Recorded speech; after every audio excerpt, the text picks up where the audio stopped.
Mercredi 17 juillet 2024, on est sur la plage, des Oliviers, à Royan. Il fait super beau, il fait même très très chaud aujourd'hui. Comme tous les jours, on ouvre la surveillance du poste de secours à 10h30. On a Tatiana et Gaëtan, à droite, sur la plage. À gauche, on va avoir Milan et Maxime. Ils surveillent des colonies de vacances. Il y en a d'ailleurs particulièrement aujourd'hui. Ça se passe bien. Moi, je suis au poste de secours, avec Antoine et Thibaut. On discute, on refait le monde, comme tous les jours. On surveille.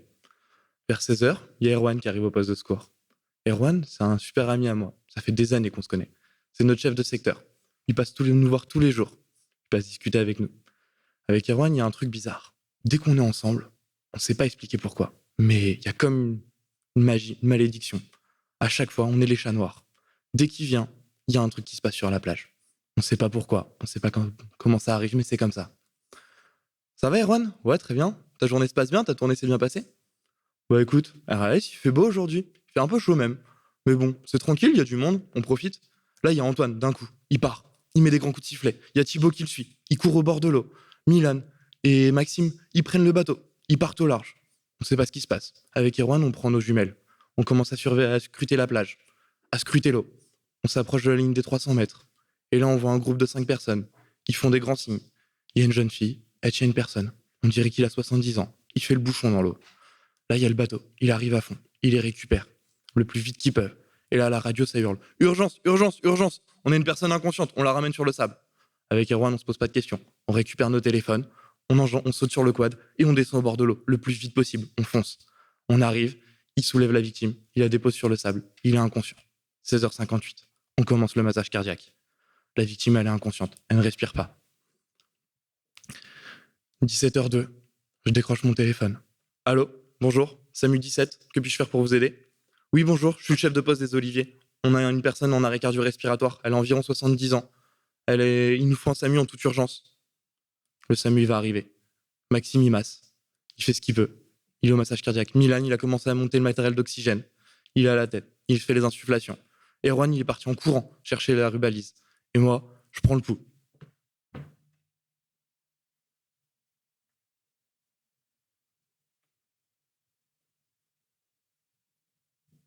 Il se passe rien. 10 secondes, pas de pouls. On continue le massage cardiaque. 17h07, une personne arrive vers moi. Il est en pleurs. Il me tend un téléphone. Allô? Bonjour? Et là, il y a une dame qui me répond d'une voix tremblante. Oui, bonjour. Comment il va, Didier? Didier? Didier, c'est le nom de la personne qui est allongée sur le sable, qui est inconsciente, qui est en arrêt cardio-respiratoire, que mes collègues sont en train de masser. Bah, Didier, désolé, madame, votre mari, Didier, il est en arrêt cardio-respiratoire. On fait ce qu'on peut. Là, on a commencé le massage cardiaque. On attend le SAMU. On attend un médecin. On va faire de notre mieux. Je suis désolé, madame. Je dois retourner auprès de votre mari m'en occuper. Je redonne le téléphone à cette personne en pleurs. Et retourne auprès de mes collègues. Là, Gaëtan a repris le massage cardiaque. Je reprends le pouls à l'artère fémorale.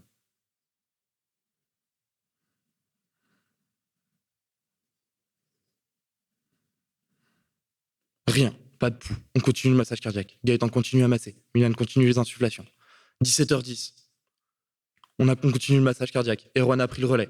Là, il y a une personne qui se présente devant nous. Une femme, anglaise, avec un fort accent, qui vient nous voir. Elle est médecin urgentiste.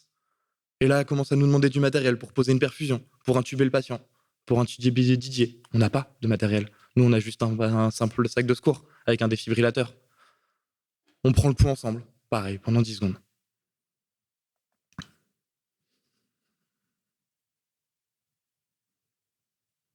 Rien. Pas de pouls.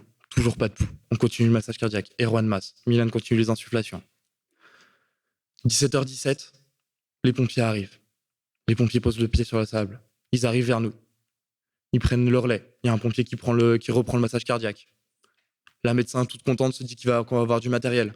Mais non, les pompiers, ils sont comme nous. C'est des secouristes. On reprend le pouls.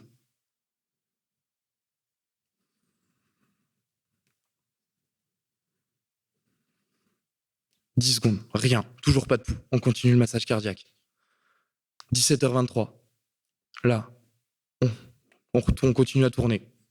C'est Gaëtan qui reprend le massage. Milan toujours aux insufflations. Avec le médecin, on reprend le pouls. On a un pouls. Je sens quelque chose sous mes doigts. Il y a un pouls. Les gars, on l'a récupéré. Stop, on arrête le massage cardiaque. Milan, continue les insufflations.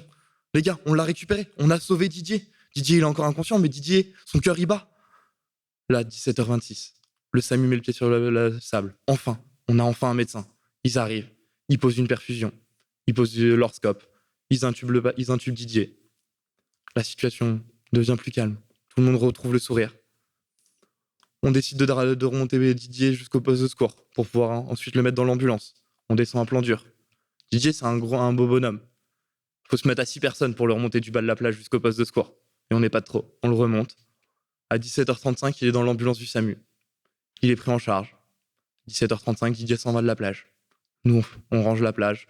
On repart à notre surveillance avec une expérience bizarre.